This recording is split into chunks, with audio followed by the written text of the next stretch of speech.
Good afternoon. I'll use this.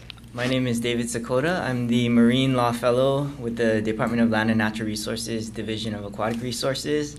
Also a proud graduate of this law school, class of 2010.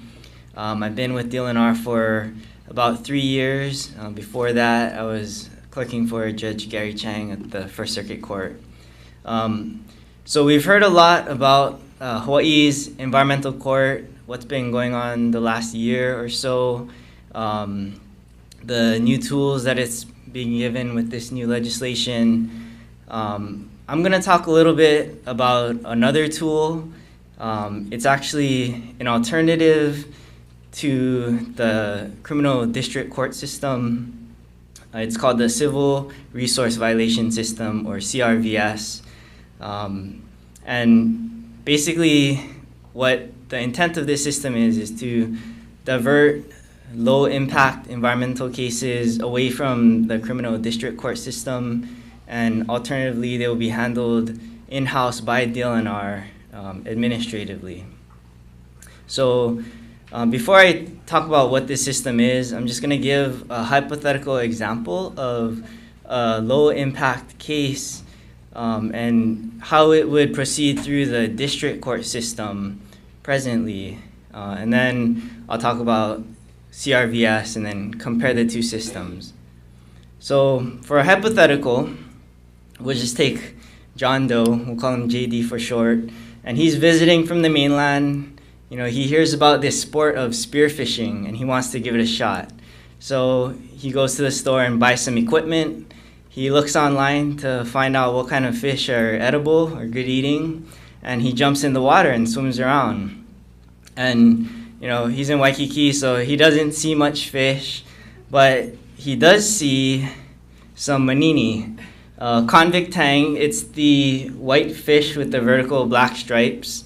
And a lot of you might recognize the term manini because it's kind of local slang for small or insignificant. And if you actually see a manini, they don't get much bigger than your hand size. And so, relatively speaking, they're pretty insignificant when you consider the total amount of fish in the ocean. Anyways, JD goes and spears a few small manini, not really knowing the regulations. You know, he's proud, he has dinner, walking up the beach, and there's a DOCARE officer waiting for him. And the DOCARE officer notices that he has some regulated species, because manini, under state law, have a minimum size limit of 5 inches. And so the DOCARE officer proceeds to measure his catch and determines that all of his fish are just shy of 5 inches. So the officer writes him a ticket, hands it to JD, and says, you have to show up for this court date. So fast forward, JD has to buy a plane ticket back to Hawaii, show up for his court date, and you know, he's hoping to just deal with it, pay the fine, get it over with. But when he shows up to court, the judge tells him that it's a petty misdemeanor, and it's also $100 mandatory for a first offense. But because it's a criminal penalty, he really needs to talk to a public defender or an attorney, because there's rights that he might give up by just pleading out. So the judge tells him to contact the PD and reschedules for another hearing. So JD has to come back to Hawaii another time for another hearing. And you know, fast forward to this second hearing, best case scenario, all the parties are there, PD, prosecutor, the defendant, the DOCARE officer as a witness, and best case scenario, they reach a plea deal and the case is done. But for the purposes of this hypo, perhaps the prosecutor is not ready to go to trial or reach a plea deal. Or perhaps the defense attorney finds some flaws in how the evidence was handled and wants to file a motion to suppress evidence. So the judge sets some motions deadlines and schedules a motion on the hearings, a pretrial motion on the pretrial hearing on the motions. And so they have to come back a third time for that pretrial hearing. Again, all parties are there.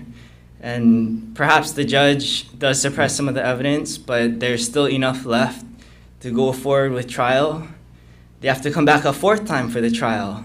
And at this point, it doesn't really matter if they go to trial or if, the case settles or if he pleads out. At that point, there's been so much resources expended. You have to think of the court time, the judge's time, the airfare for the defendant to fly back to Hawaii at least 2 times, sometimes up to 4 times.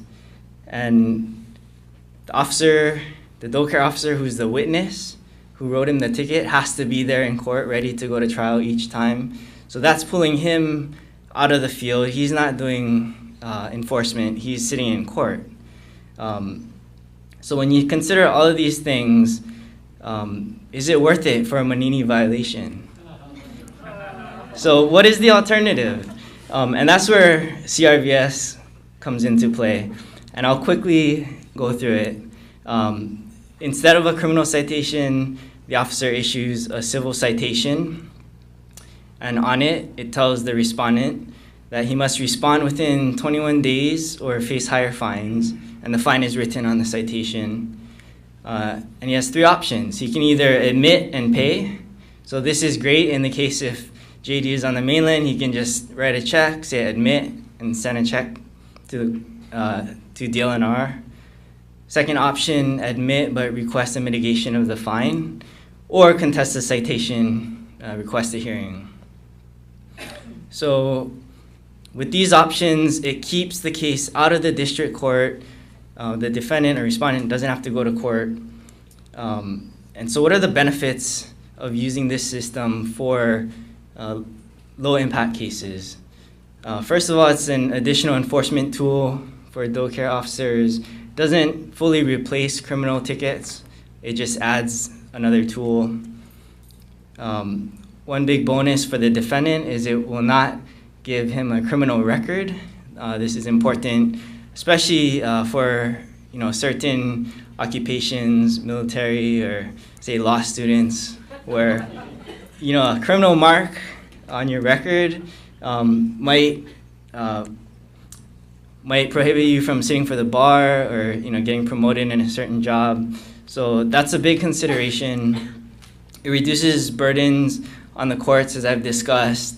There's a lower evidentiary burden of proof under the civil side, preponderance of the evidence versus beyond a reasonable doubt. Monetary fines collected by the agency stay within DLNR and can be funneled back towards enforcement, rather than in district court, they go to the general fund. And finally, administrative fines will be more closely tied to the value of the resource, leading to more consistent imposition of penalties. And I have to say, though, that these last 2 are being done now that we have an environmental court and we have judges and prosecutors who are becoming more familiar with the importance of our natural resource laws. So they are able to give more consistent penalties. I think that's all that I have to say. One more thing about the implementation of it. I know I'm past my time, but there's a lot of considerations that DLNR has to take into account in implementing CRVS, because yes, we are taking a burden off of the court, but we'll be putting that burden on the administration. So we'll have to develop the civil citation forms. We'll have to train officers in how to use them. We may have to hire new staff, such as hearings officers. And so I've been working with John Foster, the DAR fellow, to possibly pilot the program for maybe one area or for a period of time, just to see what the administrative burden looks like. And we hope to roll it out, maybe within the next year or so. But that's the status of it now.